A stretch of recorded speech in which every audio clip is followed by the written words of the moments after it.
వెంకటేష్ విజయవాడలోని బాబాయ్ హోటల్కి సడన్ ఎంట్రీ ఇచ్చి అందర్నీ సర్ప్రైజ్ చేశారు. అక్కడ ఉన్న కస్టమర్స్ తో కలిసి కూర్చొని బ్రేక్ ఫాస్ట్ చేసి సందడి చేశారు.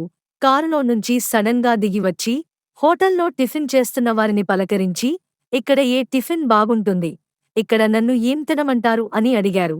సడన్ గా వెంకీ మామని చూసిన కస్టమర్స్ షాక్ అయ్యారు.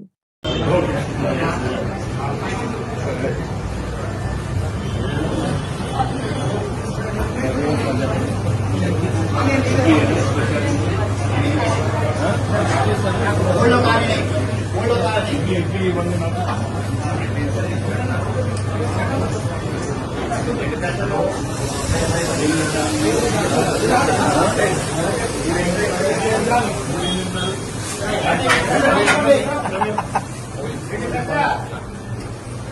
do you